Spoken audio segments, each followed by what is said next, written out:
तो फ्रेंड्स, हम अब बढ़ते हैं अगले पॉइंट के ऊपर और हमारा अगला पॉइंट है आईडी स्वैपिंग, अर्थात हमारा पांचवा पॉइंट आईडी स्वैपिंग।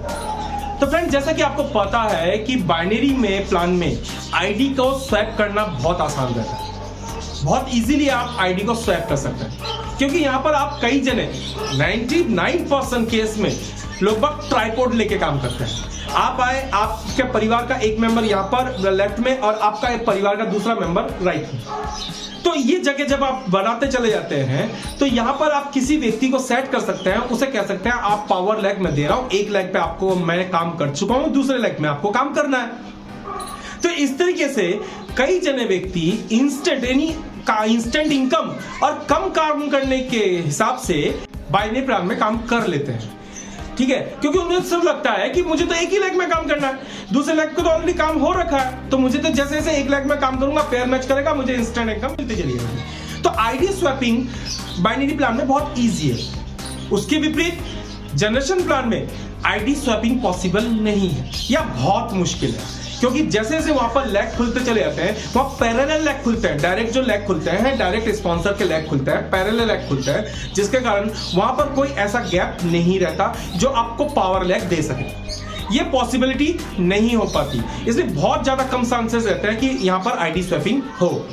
हमारा छठा पॉइंट है कंपनी की फॉल्स कंपनी। तो अगर मैं आपको बताऊं कि अगर कोई कंपनी आपसे धोखा करना चाहती है, चीट करना चाहती है, तो वो बाइनरी प्लान ही चूज करेगी, क्योंकि बाइनरी प्लान में क्या होता है, छोटे टाइम में बहुत ज्यादा इन्वेस्टमेंट, बहुत ज्यादा पे आउट देके और कुछ इन्वेस्टमेंट करके कंपनी चीट कर सकती है। यहाँ पर मैं ये नहीं कहता कि सारी कंपनियां करती है, किंतु जो कंपनियां चीट करने के उद्देश्य से मार्केट में आती है तो वो बाइनरी प्लान को ही चूज करेगी, क्योंकि वहां पर इंस्टेंट पे आउट होने के कारण लोग बाग एट्रैक्टिव ज्यादा होते हैं। इसके विपरीत अगर जनरेशन प्लान की बात करूं तो यहाँ कंपनी के चीट करने के चांसेस लगभग ना के बराबर होते हैं, क्योंकि यहाँ पर इंस्टेंट पे आउट नहीं आ पाता, एक लंबे समय तक उस व्यक्ति को टिकना पड़ता है, उस लंबे समय तक उस व्यक्ति को काम करना पड़ता है, तब तक वो सारे कानून के दायरे में आ जाता है, सारे लोगों के नजर में आ जाता है, तो उसको भागने के चांसेस ना के बराबर होते हैं।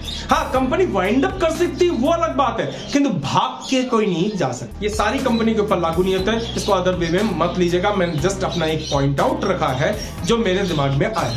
मुझे उम्मीद है कि आप भी इससे सहमत जरूर होंगे।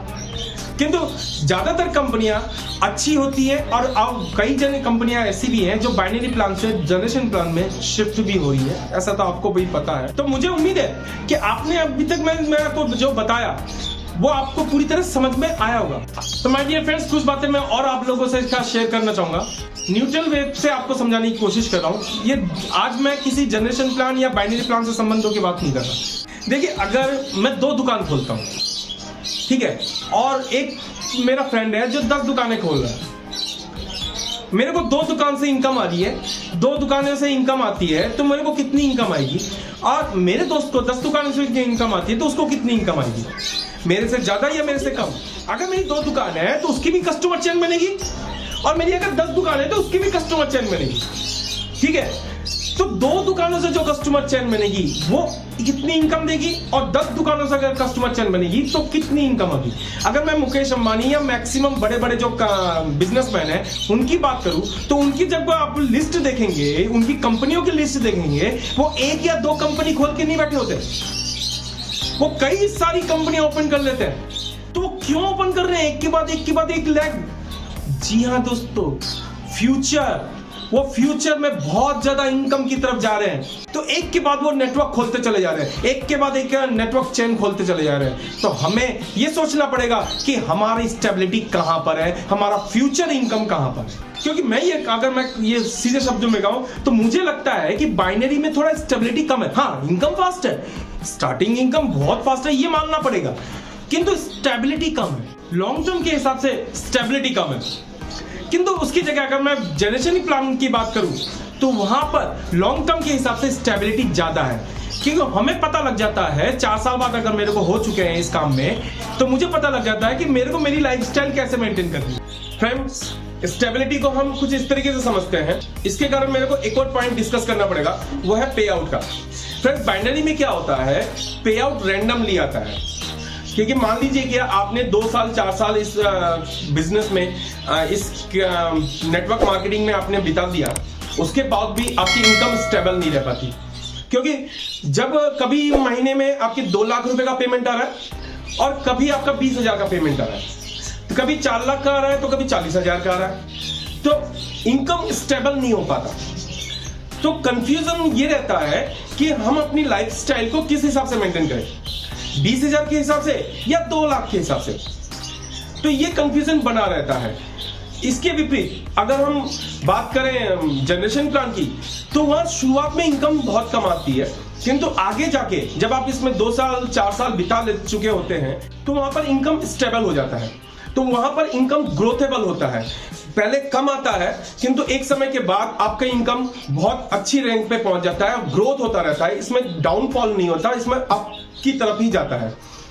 तो मान लीजिए कि आपका अगर 2 लाख का पे आउट बन रहा है तो 2 लाख से नीचे तो नहीं जाएगा, 2 लाख से ऊपर ही जाएगा। तो हम अपनी लाइफस्टाइल को उसी हिसाब से मेंटेन कर सकते हैं, क्योंकि वहां एक ऐसी इनकम आने लग जाती है, वहां पर यह समझ में आ जाता है कि आज मेरी ये इनकम तो है ही, इससे नीचे नहीं होगी, किसी हालत में इससे नीचे तो नहीं जाएगी, इससे ऊपर जा सकती है, इससे नीचे तो आएगी नहीं। तो उस हिसाब से मुझे भी ये पता लग जाता है कि मेरी इनकम की स्टेबिलिटी कैसी है, तो मुझे अपनी लाइफस्टाइल कैसे मेंटेन करनी है।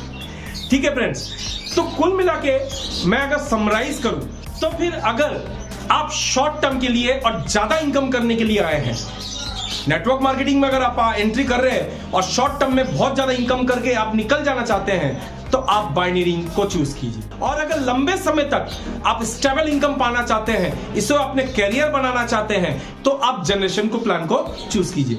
क्योंकि जनरेशन प्लान ऐसा लग रहा है गवर्नमेंट के गाइडलाइन के अनुसार, जैसा गवर्नमेंट का गाइडलाइन आ रहा है उससे ऐसा लग रहा है कि जनरेशन प्लान ही आगे जाके एक फ्यूचर स्टेबिलिटी देगा, और जनरेशन प्लान फ्यूचर में बहुत लंबे समय तक आपके साथ टिका रहेगा। तो अगर आप लंबे समय तक जाना चाहते हैं और एक अच्छी इनकम पे जाना चाहते हैं लंबे समय तक, क्योंकि शुरुआत में आपको स्ट्रगल करना ही पड़ेगा, इसमें कोई दो राह नहीं है, तो इसलिए आप जनरेशन प्लान को चूज कर सकते हैं अगर लंबे समय तक रहना है। किंतु अगर स्ट्रगल कम करके और ज्यादा इनकम करके शॉर्ट टर्म में निकलना चाहते हैं तो आप बाइनरी प्लान को चूज कीजिए। ठीक है फ्रेंड्स, तो आज के वीडियो में बस इतना ही। मुझे पूरी तरह उम्मीद है कि मैं आप लोगों के साथ अपना ओपिनियन शेयर कर सका हूं, और मुझे पूरी तरह उम्मीद है कि आप लोगों को समझ में आया होगा, पसंद भी आया होगा। अच्छा लगे तो कमेंट सेक्शन में मुझे जरूर बताइएगा, और अगर ये वीडियो आपको अच्छा लगे तो इसे लाइक शेयर जरूर कीजिएगा, साथ में बेल आइकन को प्रेस करना मत भूलिएगा, क्योंकि ऐसे ही वीडियो मैं आप लोगों के लिए लाता रहूंगा। ठीक है फ्रेंड, मिलते हैं फिर नेक्स्ट वीडियो में, तब तक आप सेफ रहें और उससे भी बेटर स्वस्थ रहें। जय हिंद।